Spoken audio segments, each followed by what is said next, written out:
Welcome to the Luxembourg Fundcast show. Great to be here.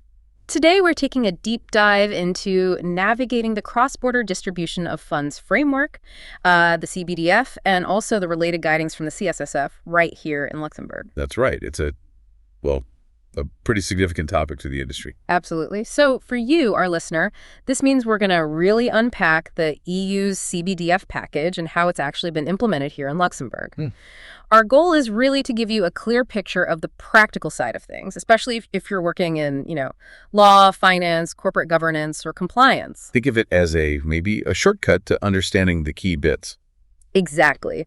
A concise guide, all based on what the CSSF has officially said, will be covering the essentials, the why, who, what, where, when, and how of CBDF. Trying to make those complex ideas a bit more concrete. Yeah, and anchor the key information. And just so you know, we'll be referencing the official sources as we go, the CSSF, EU directives, regulations, that sort of thing. Okay, so starting with the big picture, the EU cross-border distribution of funds package, it's quite a major piece of EU law. Right. It involves both a directive and a regulation, and they both kicked in back in August 2021. So let's start with the why. Yeah. What was the main reason for bringing this all in? What problem were they trying to solve? Well, the main goals were really about making it easier to distribute UCITS and AIFs across borders within the EU. Okay. The idea was to, break down some of those barriers that existed, make the whole EU investment fund market more competitive, and ultimately help build the capital markets union. Right, because historically it was quite fragmented, wasn't it? Different rules everywhere. Exactly. You had all these different national rules, which just added costs for fund managers and, frankly, limited the choices for investors. CBDF was designed to tackle that inefficiency head on. And I remember one big change was around local facilities. Yes, that's a key point. The framework moved away from some pretty burdensome requirements, like needing a physical office in every country just to offer basic facilities for retail investors. The directive, 2019-1160, really pushes towards using technology and better cooperation between the regulators instead. Much more efficient. Okay, that covers the why. Now, who exactly does this framework apply to? The who? It's pretty broad, actually. Covers all types of funds, so both UCITS and AIFs. Right. And the regulation, that's 2019-1156, specifically names AIFMs, UCITS management companies, including the self-managed ones, and also the managers of UVECA and USEF funds. So that's the EU-based managers? Yeah. What about firms from outside the EU wanting to market here? Good question. It does have an indirect impact there. While the directive mainly targets EU AIFMs, non-EU managers marketing under the national private placement regimes, the NPPRs, are affected too. How so? Well, Recital 12 of the CBDF directive basically says that member states shouldn't put EU AIFMs at a disadvantage compared to non-EU ones. Ah, okay. Level playing field principle. Precisely. And you see that reflected in how Luxembourg handles pre-marketing for non-EU AIFMs. They're sort of aligning some NPPR aspects with CBDF standards. Got it. So we've done why and who. Let's get into the what. What are the actual core components of this CBDF package? Okay, so you've got two main pieces of law. There's the directive, EU 2019-1160, often just called the CBDF directive. That one needed each country to pass its own laws to implement it. Right, transposition. Exactly. And then there's the regulation, EU 2019-1156, the CBDF regulation. That one applies directly everywhere in the EU. Okay. And what areas do they cover? They introduced or harmonized rules across several key areas. Things like pre-marketing, mostly for AIS requirements for marketing communications, how you denotify when you stop marketing, the rules around facilities for retail investors, and generally boosting transparency. We should probably put a table summarizing those two acts in the show notes for people. Good idea. It helps keep track of which instrument does what. And the where seems straightforward. This is EU-wide. Yes, absolutely EU-wide. Affects all member states, aiming for that integrated market. And finally, the how and when. How did this actually roll out? So the directive needed national laws by August 2nd, 2021. Right. And the regulation, well, parts of it became applicable on that same date, August 2nd, 2021. So that was the key deadline. Okay, let's focus on Luxembourg now. You mentioned transposition. How did Luxembourg handle bringing the CBDF directive into its own law? Luxembourg acted pretty swiftly. They transposed the directive through the law of 21 July 2021. Right on the deadline, essentially. Pretty much. The law was published a few days later, July 26th, and it specifically amended the existing big fund laws, the UCITS law from 2010 and the AIFM law from 2013. And it officially took effect on August 2nd, 2021, right in line with the EU date. If you want the nitty-gritty, the parliamentary documents, Projet de Loi 7737, and Legilux, the official portal, have all the details. And who in the Luxembourg fund world felt the impact of this law? It really touched pretty much everyone involved in funds here. All the UCIs and AIFs, based in Luxembourg, obviously. Sure. Plus the Luxembourg-based UCIs management companies, the AIFMs authorized here, and also any firms from other EU countries marketing into Luxembourg. So what were the main changes this law introduced, the key whats for Luxembourg? Okay, several big things. First, defining and regulating pre-marketing, especially for AIFs. Right, that was new. Second, setting clearer requirements for marketing communications for all funds. Third, creating a harmonized process for denotification. That's when you stop marketing. And fourth, updating the rules on providing facilities for investors. Let's take pre-marketing first. That was a big one for AIFs. How is it defined now? Yes, so the AIFM law now has a specific definition. Article 28(1) defines it as providing information or communicating about investment strategies or ideas to potential professional investors. Yeah. This is done to test their interest before the fund is set up or before it's properly notified for marketing in that country. And crucially, it must not be an offer or placement that allows them to actually invest yet. So what can't you do during pre-marketing? What's explicitly forbidden? Article 28(1), paragraph 2 is clear on this. You can't give potential investors draft or final subscription documents. Right. Or a prospectus or offering document that has enough detail for them to make an investment decision.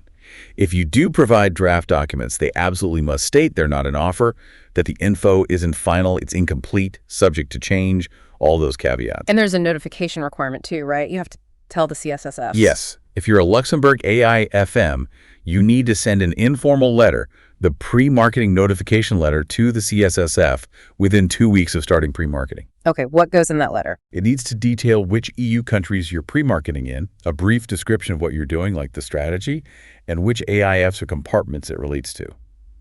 The CSSF's website has a dedicated page on pre-marketing with more info. It all stems from Articles 28(1) and 28(2) of the AIFM law. And what happens if someone you pre-marketed to subscribes soon after? Is there a link? There is. Article 28(1), paragraph 4 says, if a professional investor subscribes within 18 months of the AIFM starting pre-marketing for that specific AIF, or one set up because of it, Then what? then that subscription is considered the result of marketing. Oh. Which means it triggers the full marketing notification requirements in that country. So that 18-month look back is important. Definitely. Okay, shifting gears to marketing communications, how did CBDF change the rules there? Well, the core rules come directly from Article 4 of the CBDF regulation. Luxembourg law mainly provides the framework for the CSSF to supervise this. And what are those core principles? Fundamentally, all marketing materials must be clearly identifiable as marketing. They need to be balanced, showing risks as well as rewards, and they have to be fair, clear, and not misleading. Seems straightforward, but I guess the devil's in the detail. It often is. Plus, there are mandatory disclosures now. You have to say the prospectus and KID or KID are available, how and where to get them, in which language. Right. And also include a statement that the manager might decide to stop marketing the fund. The CSSF applies the ESMA guidelines on this via its Circular 22795. Okay. Now, denotification. Stopping marketing in a country. That was harmonized too. Yes. Luxembourg now has this EU-wide harmonized procedure in its law for both UCITES and AIFMs wanting to stop marketing in a specific host country. What does that involve? What are the conditions? There are a few key steps. A big one is making a blanket offer to buy back or redeem all the shares or units held by investors in that specific country. Okay. This offer has to be free of charge, open for at least 30 working days, and you need to individually notify every known investor there. Does that apply to all funds? No. Importantly, that specific blanket offer requirement doesn't apply to closed-ended AIFs or LTIFs. Got it. What else? You also have to publicly announce your intention to stop marketing there, and you need to change or end any contracts you have with financial intermediaries in that country. And after you denotify? You still have to provide information to any investors who might remain in the fund in that jurisdiction. And for AIFs, there's that 36-month ban on pre-marketing the same or similar strategies in that country afterwards. Where can we find these rules in the Lux laws? They're in the new Article 54(1) of the UCITES law and Articles 29(1), 30(1), and 31(1) of the AIFM law. Okay. And the rules on facilities for investors, you mentioned modernization there. Yes. UCITES marketing to anyone and AIFM's marketing to retail investors need to have facilities to handle certain tasks. Like what? processing subscriptions, redemptions, payments, giving investors info on how orders are handled and proceeds paid, helping them exercise their rights, making fund documents available, providing info on a durable medium, and acting as a contact point for investors and authorities. Article 53 of the UCI's law lists these out. But the big change was how you provide these. No more need for a physical office. Exactly. That was the significant shift. No mandatory physical presence, no need to appoint a local third party anymore.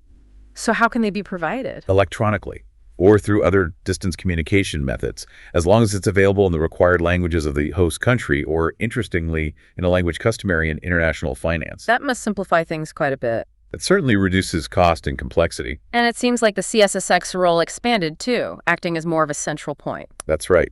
CBDF strengthened the CSSF's position as a conduit for information exchange with other EU regulators and ESMA. For example, when a fund wants to denotify, the CSSF checks the file is complete, then sends it on to the host regulators in ESMA within 15 working days. They also inform other regulators about pre-marketing notifications they receive from Luxembourg AIFMs. So summing up this part, these CBDF rules are now basically baked into the main Luxembourg fund laws. Precisely. They're integral parts of the 2010 UCITS law and the 2013 AIFM law now. Now, navigating all this can be, well, tricky. The CSSF provides guidance, right? Like that FAQ on notification procedures. Absolutely. The CSSF's FAQ CBDF notification procedures is really essential. It gives practical answers on how to handle the various notification steps under CBDF. And there's a new version out. Yes. Version 9 came out on May 19th, 2025. That's the latest official guidance from them on these procedures. Who's that FAQ really aimed at? Primarily UCITS, AIFMs, their MANCOs, and basically anyone involved in notifying, denotifying, or pre-marketing funds. What kind of stuff does it cover? It's usually split into UCITS and AIFM sections, covering things like pre-marketing steps, denotification processes, but also very practical things like file size limits for submissions, or what specific attestations you need to include. You mentioned version 9. Was there a specific change in that one? Yeah, the interesting thing in V9 was that they deleted question 15 in the UCITS part. What was that about? It used to specify how you should name the files for alternative versions of the Visa stamped prospectus. And why delete it? Well, it probably means the process got simpler, or maybe it's just handled differently now, perhaps through improvements in their eDesk portal. Right. The advice now is basically check the latest eDesk user guides for how to submit documents. What other key topics does the FAQ generally clarify? Looking at past versions and recent trends, it typically gives clear steps for AIFM pre-marketing notifications, referencing their webpage, and Circular 22-810. It clarifies the AIF denotification process, too. And the practical stuff. Yes, like those file size limits, I think it was 80 MB for a zip file for UCITS notifications previously. And it clarifies which attestations are needed for certain requests. That was a recent addition. Also, how to handle notifying for just one country versus multiple countries at once. Where can people find this FAQ? It's on the CSSF website, usually in the sections covering AIFM marketing, UCITS, or cross-border activities generally. So how should managers actually use this FAQ day to day? The key is really meticulous adherence.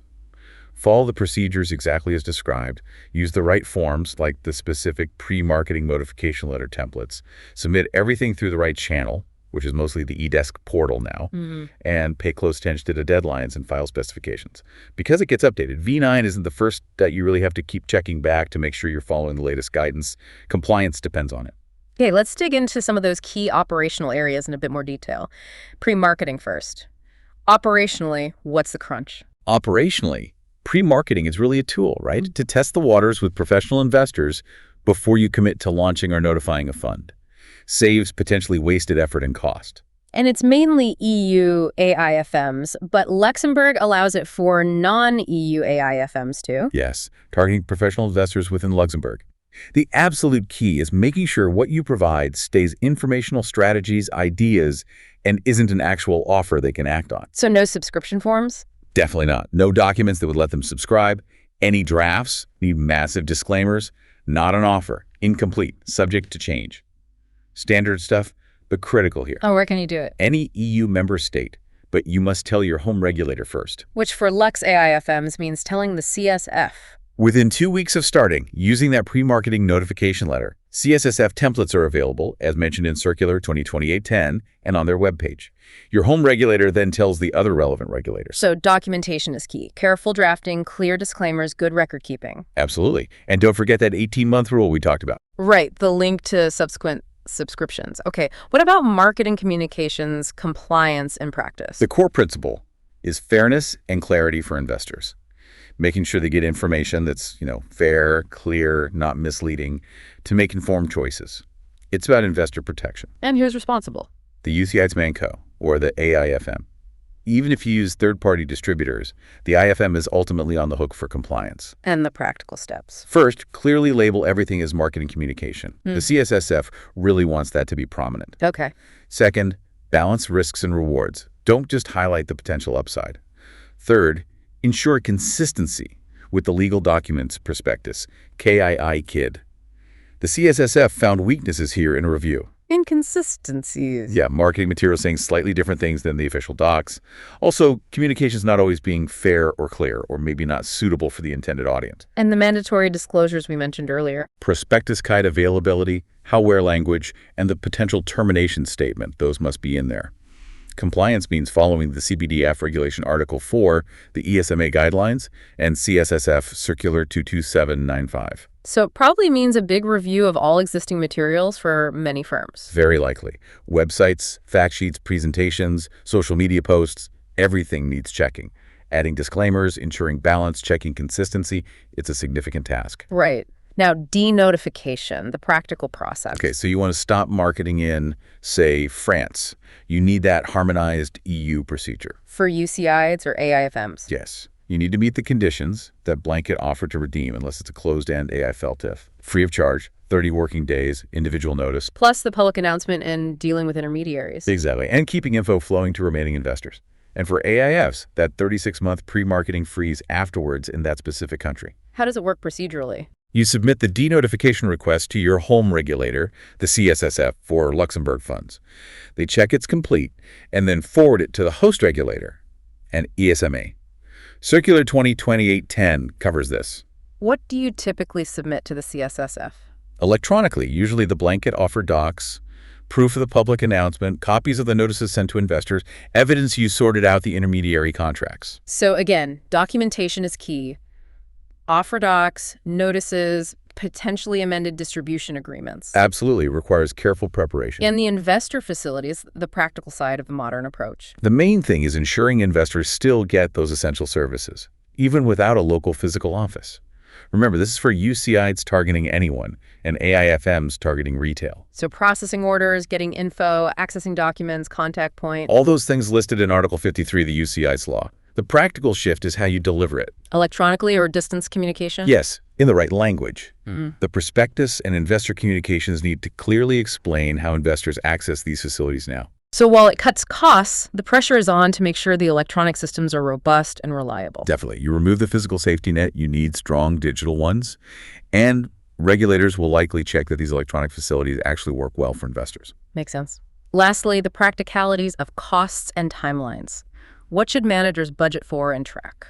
Okay, costs. There are regulatory fees levied by both home and host regulators. Right. The CBDF regulation actually made ESMA create a tool to give indicative calculations, which is helpful. And the CSSF publishes its own fee schedule, too. But that's just the regulatory fees. Exactly. Doesn't cover legal advice, internal time, system changes, training, all the other costs involved. Managers need to budget for the whole picture. And timelines. Lots of key dates to track. The CBDF start date, August 2021.